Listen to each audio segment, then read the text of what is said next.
ولا قوة إلا بالله سبحانك لا علم لنا إلا ما علمتنا إنك أنت العليم الحكيم رب اشرح لي صدري ويسر لي أمري واحلل عقدة من لساني يفقه قولي.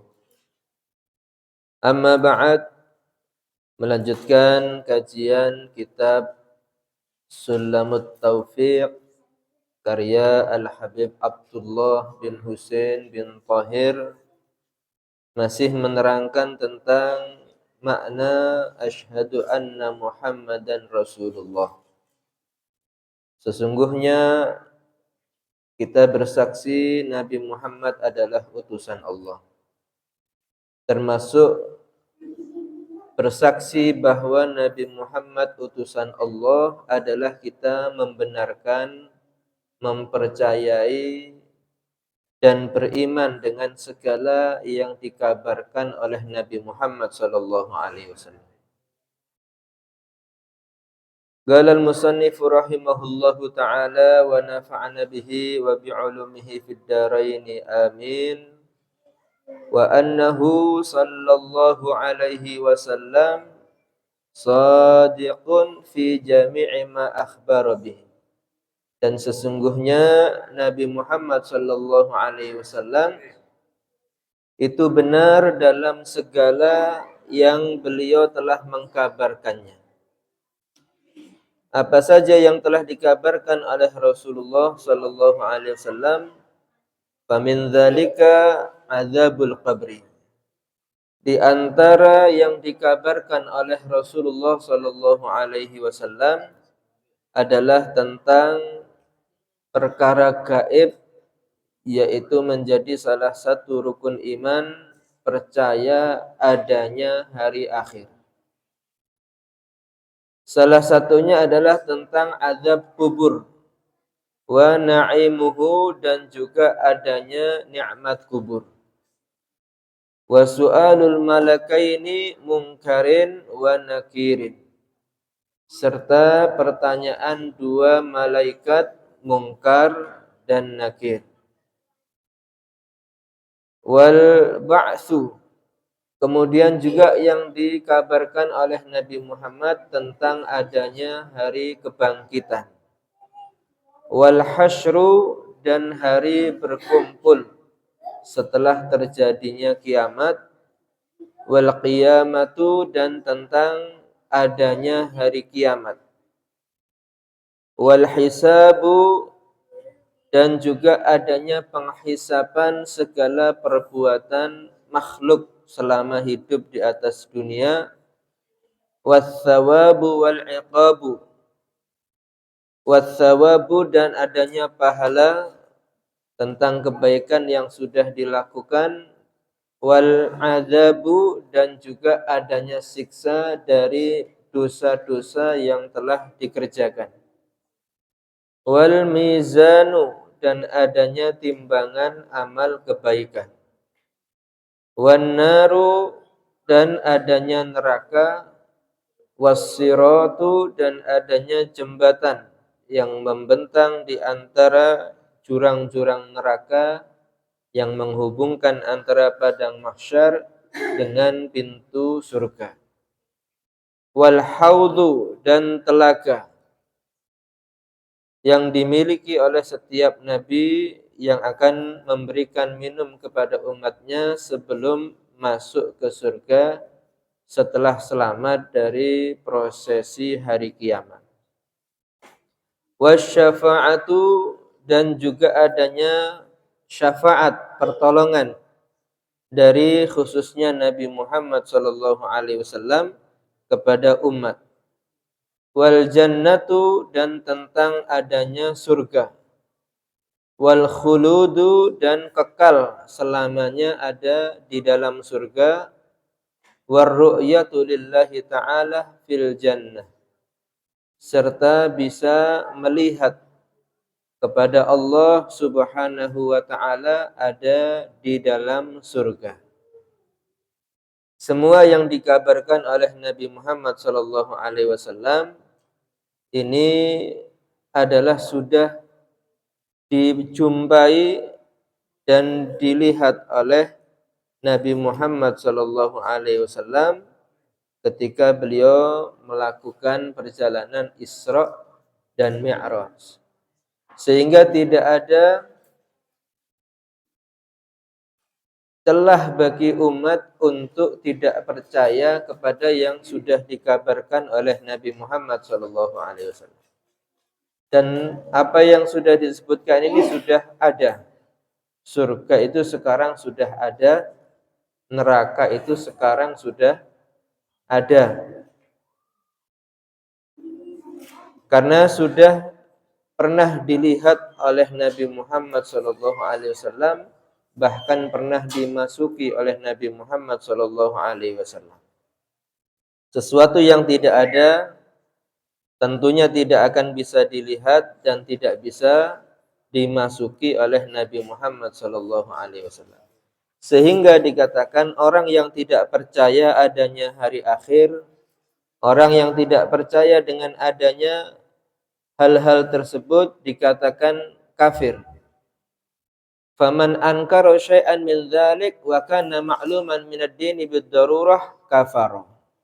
Dikatakan oleh Imam Nawawi Al-Bantani, siapa orang yang ingkar sesuatu daripada ini yang dijelaskan tadi oleh Rasulullah SAW, yang itu termasuk perkara yang sudah nyata di dalam agama Islam, maka hukumnya kafir. Meskipun dia mengaku beriman kepada Allah, beriman dengan Nabi Muhammad, tapi tidak percaya adanya surga neraka, tidak percaya adanya hari kebangkitan, maka tetap dia dikatakan orang kafir. Akan kita jelaskan satu persatu daripada hal-hal yang terjadi ada di hari kiamat. Yang pertama tentang adanya azab kubur dan siksa kubur. Setiap orang yang mati, yang meninggal dunia, ketika dia telah dicabut nyawanya oleh malaikat Israel, dia akan diprosesi, dimandikan, dikafani, disolati, dan akan diiring menuju pemakaman. Itu ruhnya masih ada di atas badannya, sehingga dia tahu siapa saja yang menghadiri takziah, prosesi jenazahnya, itu semuanya dia bisa saksikan. Ketika dia masuk ke alam kubur, sudah ditinggalkan oleh keluarganya dalam proses pemakaman, ruhnya akan dikembalikan ke dalam jasad. Tetapi jasad yang sudah ditinggal ruh ketika dicabut nyawa itu tidak bisa lagi berfungsi. Matanya sudah tidak bisa berfungsi. Semua panca inderanya tidak berfungsi. Tetapi ruhnya masuk ke dalam jasadnya. Sehingga yang berfungsi hanya perasaan batin saja. Ketika itu datang dua malaikat, yaitu Mungkar dan Nakir. Yang mana dikatakan di sini bahwa kedua malaikat itu akan berbeda keadaan jika datang kepada orang beriman dan juga datang kepada orang-orang kafir dan orang-orang munafik.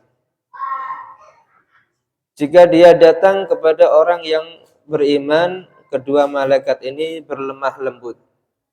Suaranya halus, keadaannya rapi, berbau wangi, sehingga orang yang ditanya tentang pertanyaan kubur ini bisa menjawab dengan tenang, dan akhirnya dia mendapatkan nikmat di alam kubur. Mendapatkan nikmat di alam kubur itu dikatakan bahwa kuburan tadi akan diluaskan. Yang perlu kita pahami bahwa alam kubur itu bukan pemakaman yang ada di dunia. Yang disebut dengan alam kubur itu adalah barzakh. Wa min waraihim barzakhun ila yaumi yub'atsun. Di belakang kehidupan dunia ini adalah barzakh, sampai hari mereka dibangkitkan. Barzakh itu bukan di dunia, bukan pula ada di akhirat. Adalah pemisah antara dunia dan akhirat, itu namanya alam barzakh. Ketika orang itu mendapat nikmat Allah di alam barzakh, akan diluaskan kuburnya, kemudian akan diberikan qanadil atau lampu-lampu hias yang ada di kuburannya di alam barzakhnya. Kemudian dia seperti berada di taman-taman surga. Dan di situ akan bisa mencium aroma surga. Dari dalam kuburnya itu akan dibuatkan seperti ada lubang, dia bisa menghirup aroma surga dari alam barzakhnya. Kemudian ada juga dikatakan oleh Al-Habib Abdullah Haddad dalam kitab beliau Sabilul Iddikar, orang yang sudah bisa menjawab pertanyaan kubur ini akan dikatakan nim naumatal arus. Tidurlah kamu seperti tidurnya seorang pengantin di kamar pengantin yang penuh hiasan dan penuh kenyamanan. Sehingga kalau kita bangkit dari kubur, di dalam surat Yasin itu dikatakan min marqadina.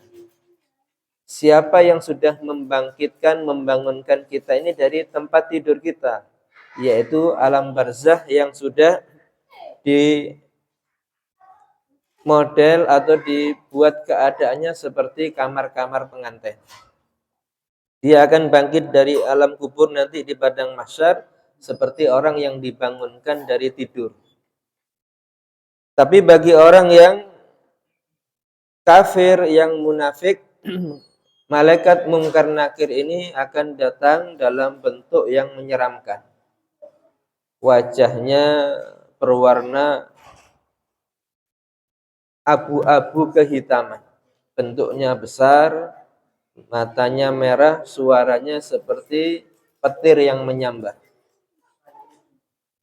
Kemudian orang tadi ditanya sehingga akan merasa takut dan tidak mampu menjawab pertanyaan malaikat mungkar nakir, dan malaikat tadi membawa satu pemukul yang ketika dipukul orang tadi dengan tongkat atau pemukul tadi akan masuk badannya sampai menembus bumi yang ketujuh. Setelah itu kuburnya ini akan dibentuk seperti satu kamar yang sangat sempit, sehingga kedua rusuk kanan dan kirinya ini bersilangan. Kemudian dari bawahnya akan dinyalakan api, sehingga dia akan bergelimangan dalam panas sepanjang siang dan malam. Kemudian bukan hanya itu, dia akan diberikan satu teman, yaitu amal perbuatan buruknya berupa ular yang besar yang akan selalu menyengat, menggigit dia sampai datangnya hari kiamat. Oleh karena itu, azab kubur ini adalah sesuatu yang sangat ditakuti oleh bahkan Rasulullah Shallallahu Alaihi Wasallam. Bukan hanya manusia seperti kita yang harus takut dengan azab kubur. Rasulullah Shallallahu Alaihi Wasallam itu selalu berdoa agar terhindar dari azab kubur. Allahumma inni a'udzubika min azabil qabri wa min fitnatil mahya wal mamat. Bahkan itu disunnahkan untuk dibaca setiap kita selesai membaca tasyahud sebelum salam. Yaitu doa untuk kita berlindung kepada Allah jangan sampai mendapati siksa kubur. Karena siksa kubur itu tanda orang itu di setelahnya akan mendapatkan siksa-siksa yang lain. Kalau di alam kubur dia sudah mendapati siksa, maka di padang mahsyar keadaannya justru lebih parah. Dan nantinya akan masuk ke neraka Allah Subhanahu wa ta'ala. Oleh karena itu dikatakan al-qabru awwalu manzilin min manazilil akhirah. kuburan itu satu tempat yang pertama dari tempat-tempat yang ada di akhirat. Man naja minhuma walladzi ba'dahu aisar. Siapa orang yang selamat dari alam kubur, dari siksa kubur, setelahnya akan lebih mudah. Tapi orang yang wa man udziba walladzi ba'dahu asyad, dikatakan siapa orang yang diazab di alam kubur, maka setelah alam kubur ini akan menjadi lebih berat, lebih pedih siksaan dari Allah Subhanahu wa taala. Oleh karena itu kita hendaknya jangan lupa membaca doa setelah kita membaca tasyahud untuk berlindung daripada siksa kubur.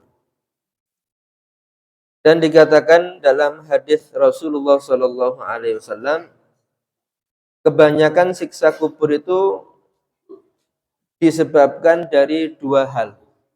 Amatu azabil qabri, kebanyakan siksa kubur itu kebanyakannya dari dua hal.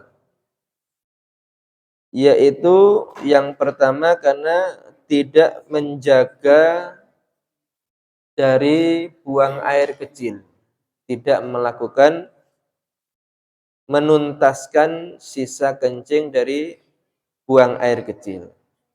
Dan itu akan menjadikan najis badannya, pakaiannya, dan sholatnya tidak diterima. Sehingga ketika di alam kubur dia disiksa oleh Allah Subhanahu wa ta'ala. Yang kedua adalah karena mulutnya, lisannya tidak dijaga daripada namimah, adu domba. Oleh karenanya kalau kita ingin terhindar daripada siksa kubur, harus tuntas dalam qadha'il hajah sampai benar-benar bersih, kemudian menjaga lisan daripada omongan-omongan yang mengandung dosa.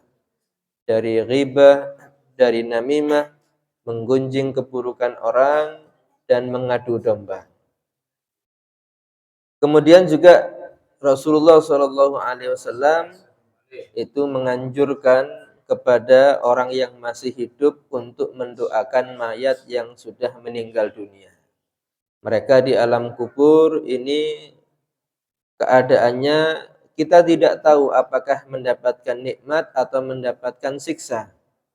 Tapi kalau kita kasihan, kita merasa ingin membalas jasa, hendaknya kita selalu mendoakan orang yang sudah meninggal dunia dan memintakan ampun dosa-dosanya.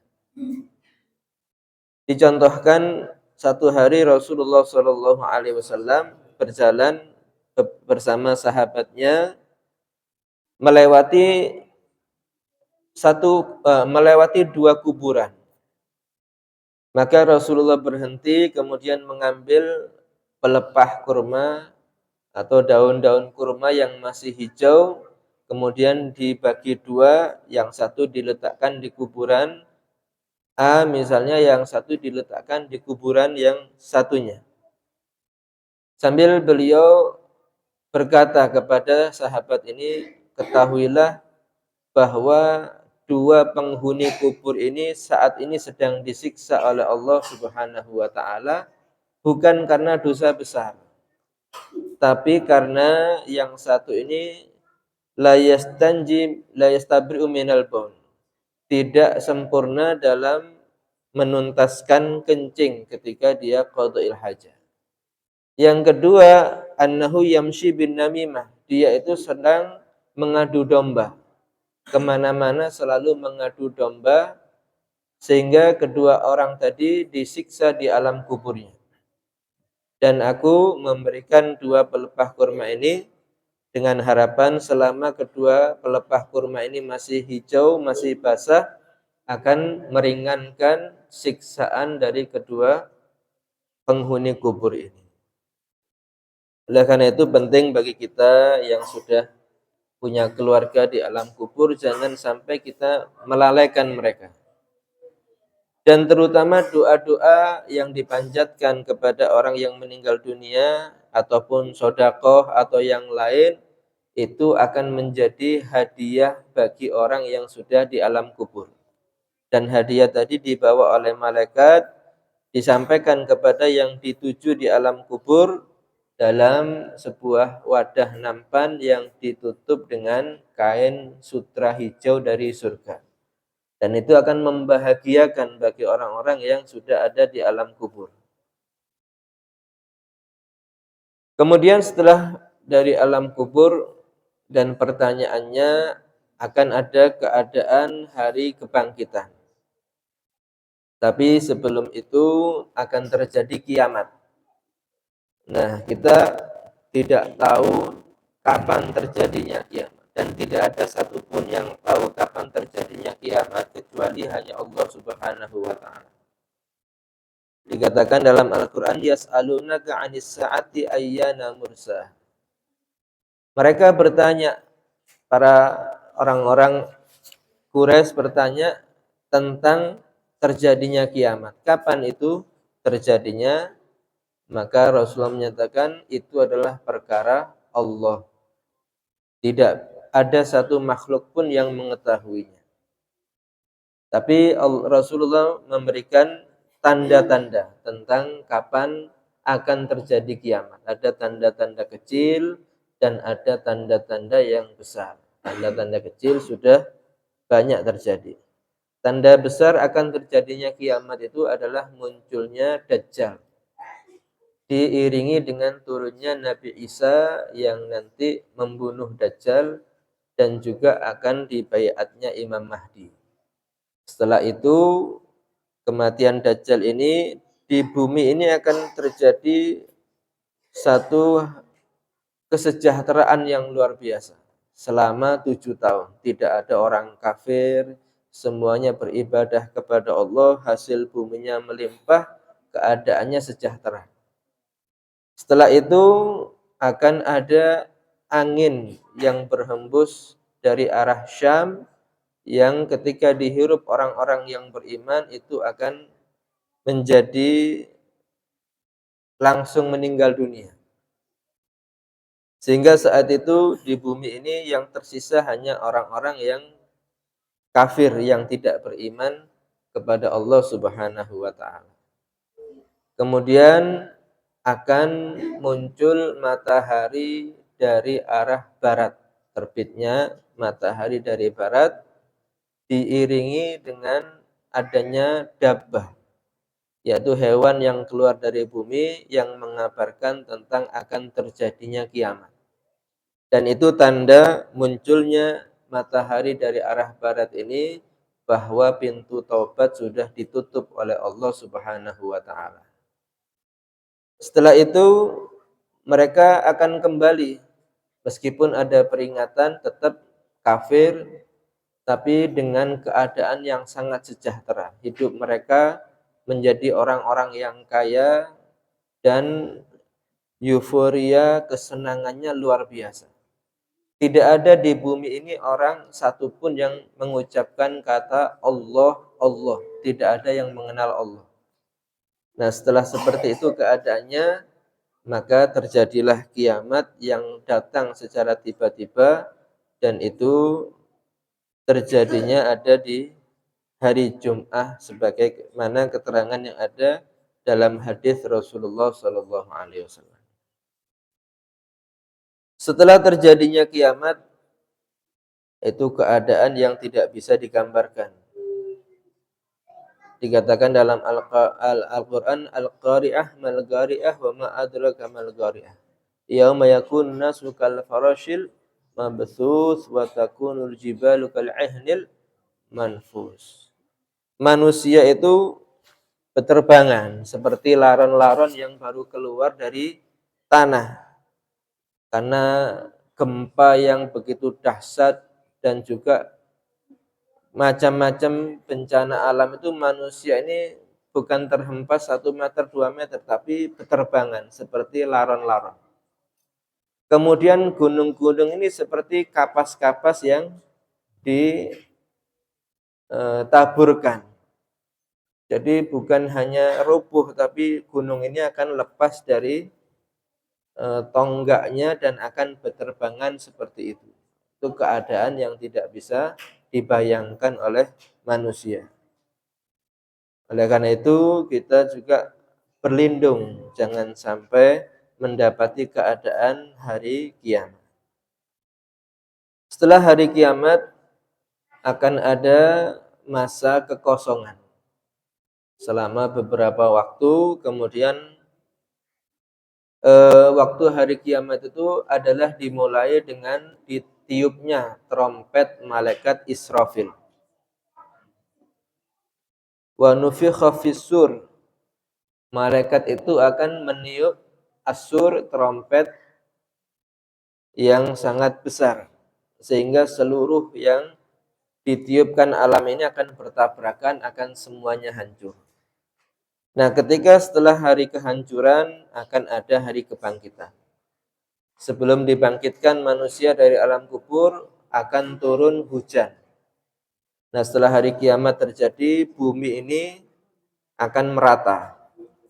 Seperti kita kalau melihat gambaran yang di kitab-kitab ulama itu seperti perut sapi atau perut onta. Ketika masih hidup, perut onta ini terlihat bulat dan kelihatan kecil. Nah, setelah dia disembelih, kemudian dibuka kulitnya, ternyata di dalamnya ini banyak isi. Dan ketika sudah kosong isinya, terlihat lembaran kulit yang begitu besar. Nah, seperti itu gambaran bumi. Ketika terjadi hari kiamat, maka isi bumi ini akan semuanya keluar. Setelah itu, bumi ini akan menjadi datar dan terlihat besar. Tidak ada satu dataran tinggi, tidak ada satu lembah. Setelah kosong, datar semuanya, manusia mati, tidak ada yang hidup. Allah mengirimkan hujan selama 40 hari. Sehingga hujan tadi akan menggenang di atas bumi setinggi 12 dhira'. Dan itu bukan air biasa, tapi air kehidupan, ma'ul hayah. Nah, dari air ini akan meresap ke dalam bumi, menumbuhkan tulang-tulang manusia yang sudah hancur.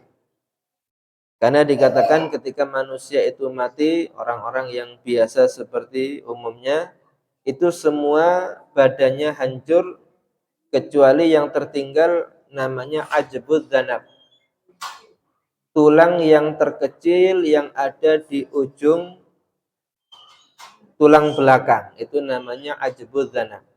Dan itu tidak akan hancur. Ibaratnya seperti biji manusia.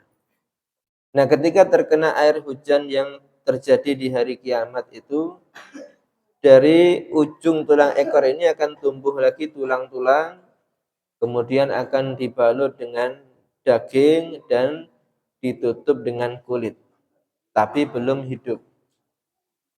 Nah, setelah itu malaikat Israfil diperintahkan, dihidupkan pertama oleh Allah dan diperintahkan untuk meniup trompet hari kebangkitan. Dan di trompet itu bukan berisi angin, tapi berisi seluruh nyawanya, ruhnya, makhluk, manusia dan jin mulai zaman Nabi Adam sampai akhir zaman. Ditiuplah ruh tadi, trompet yang kedua, masuk ke dalam jasad manusia melalui khayshuma, lubang hidung, kemudian merayap ke dalam badan, dan akhirnya menghidupkan kembali manusia yang sudah mati. Dibangkitkan dari alam kubur itu di tempat kita dimakamkan ada di dunia. Dikatakan awwalu mayun syaqqul ardu Rasulullah sallallahu alaihi wasallam. Pertama kali yang dibangkitkan dari alam kubur itu adalah Rasulullah sallallahu alaihi wasallam. Setelah itu baru yang lain. Dibangkitkan tapi berubah keadaan. Tergantung dari amal yang dilakukan. Dibangkitkan dan itu terjadi proses al-ba'tsu, hari kebangkitan. Hari kebangkitan itu yang dimakamkan ada di kota kita di Pasuruan, bangkitnya ya ada di kota Pasuruan. Yang dimakamkan ada di luar negeri ya dibangkitkan dari sana. Setelah bangkit dari alam kubur semua, Allah mengirimkan satu api besar dari neraka Aden. Digiring oleh malaikat Allah untuk menggiring manusia menuju padang mahsyar. Dan padang mahsyar itu ada di daerah Syam, ada di Al-Qudus, ada di Palestina. Ya, tempat yang disucikan oleh Allah adalah Baitul Maqdis atau Al-Qudus. Itu tempat terjadinya mahsyar nanti, perkumpulan manusia di hari kebangkitan ada di sana.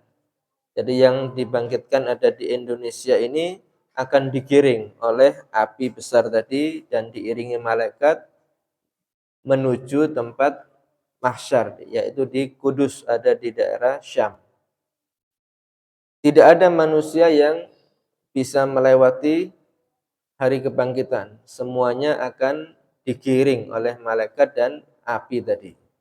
Dan dalam keadaan ada yang berjalan kaki, ada yang berkendara, dan juga ada yang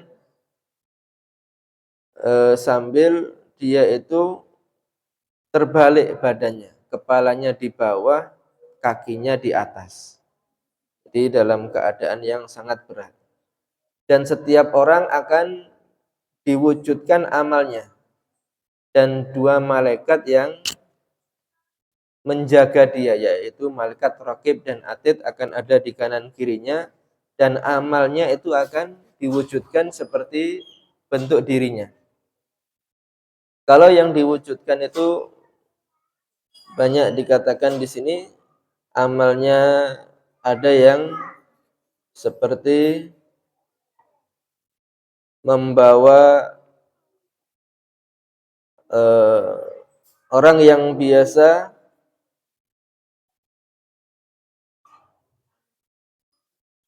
minum khamar misalnya, auzubillah min dzalik. Itu di tangannya ini di hari kebangkitan itu akan ada gelas-gelas khamarnya dan itu tidak bisa dibuang. Itu sudah menampakkan apa yang sudah dia perbuat ada di atas dunia. Dan orang yang memakan riba itu perutnya akan terlihat sangat besar sehingga dia berjalan sambil menyeret perutnya. Kadang-kadang berdiri, kadang-kadang terjatuh karena perutnya yang sangat besar tadi.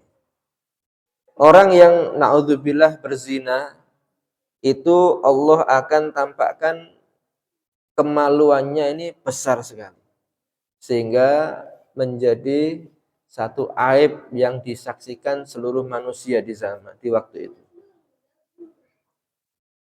Dia menyeret kemaluan tadi, na'udzubillah min dzalik. Orang yang suka berbohong, orang yang banyak menggibah, menggunjing keburukan manusia atau mengadu domba itu dibangkitkan oleh Allah dalam keadaan lisannya panjang, lidahnya panjang sampai ke dada mereka. Dan itu sudah menunjukkan dosa yang dia lakukan di atas dunia ditampakkan sekarang nyata oleh Allah.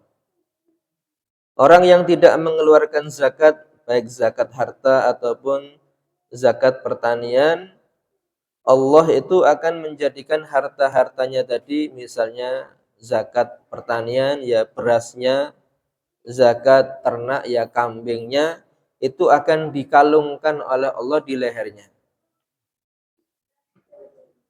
Sehingga kalau itu berupa emas dan perak atau uang, itu akan dirupakan seperti ular yang mengalung di lehernya dan akan selalu menggigit dia sepanjang perjalanannya menuju padang mahsyar. Orang-orang yang sombong, yang merasa besar ada di dunia, nanti akan dibalik ketika di padang mahsyar. Wa yuhsyarunal mutakabbirun ala nasfi suwarid dzar. Dikatakan orang-orang yang sombong, orang yang merasa hebat, merasa besar di atas dunia ini akan dibangkitkan dalam bentuk seperti dzarrah. bentuk yang sangat kecil seperti biji sawi. Jadi manusia seperti manusia biasa tapi ukurannya seperti biji sawi, biji semangka misalnya. Dia ketika berjalan menuju padang mahsyar itu yata'uhum al-barru wal fajir. Orang akan menginjak-injak dia sampai datang di padang mahsyar. Oleh karena itu ini menjadi pengingat bagi kita agar jangan sampai melakukan perbuatan yang akan menghinakan kita ada di padang mahsyar. Karena waktu itu tidak ada lagi yang menghalangi kita. Tidak ada tembok, tidak ada jarak yang jauh, semua manusia akan melihat amal-amal yang dilakukan oleh dirinya maupun orang lain. Dan ketika itu Allah akan menyuruh malaikat Allah untuk membawa arsy ke padang mahsyar. Kemudian juga akan Allah menyuruh malaikat membawa surga. Surga akan ditaruh ada di sebelah kanan arsy. Dan juga Allah memerintahkan malaikat untuk membawa neraka ke padang mahsyar untuk ditampakkan kepada seluruh makhluk yang ada di situ. Dan ada di sebelah kiri arsy-Nya Allah Subhanahu wa taala. Sehingga apa yang mereka di dunia ini dikatakan surga itu tidak ada, neraka itu tidak nyata, semuanya akan ada di depan mata waktu itu. Sehingga yang merasa banyak dosa akan semakin takut, semakin histeris ketika ditampakkan benar-benar oleh Allah Subhanahu wa taala. Dan Rasulullah Shallallahu alaihi wasallam menceritakan sedikit tentang keadaan di padang mahsyar. Nabi menyatakan tadnu syamsu minal ardi yaumal qiyamah.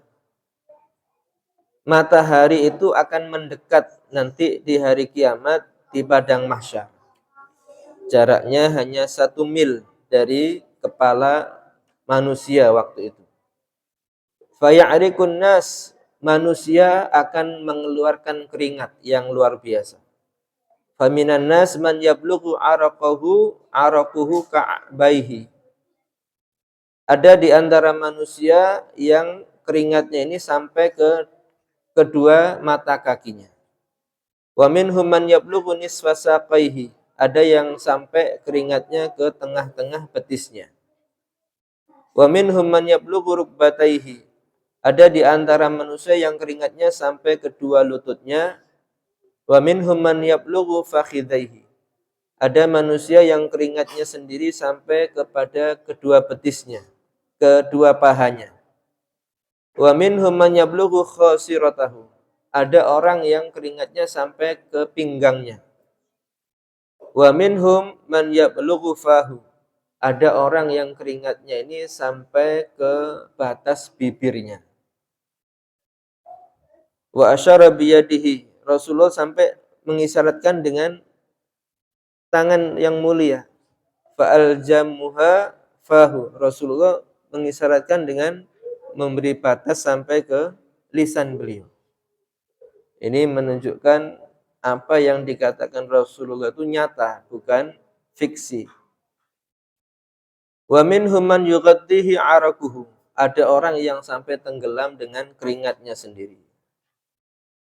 Wa marra biyadihi ala ra'sihi, ada yang keringatnya tadi sampai melewati kepalanya.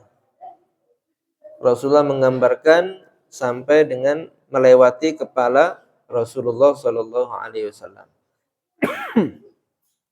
Oleh karena itu kita membutuhkan keselamatan di akhirat lebih daripada membutuhkan keselamatan ada di dunia. Kita mungkin ingin sehat di dunia dengan cara berobat, berolahraga, menjaga kesehatan. Tapi kadang-kadang kita melupakan bagaimana cara selamat untuk tidak terkena siksa kubur. Supaya selamat ketika di padang mahsyar, supaya selamat daripada hari akhir. Oleh karena itu, Insyaallah di pertemuan berikutnya akan kita jelaskan bagaimana cara selamat daripada hal itu semua, apa saja yang diajarkan oleh Rasulullah agar kita terhindar daripada siksa kubur, terhindar daripada kesulitan di padang mahsyar. Semoga kita semua panjang umur, sehat walafiat, zahir batin dan selamat dunia akhirat. Kurang lebihnya mohon maaf. Hadza minni wal afu minkum. Assalamualaikum warahmatullahi wabarakatuh.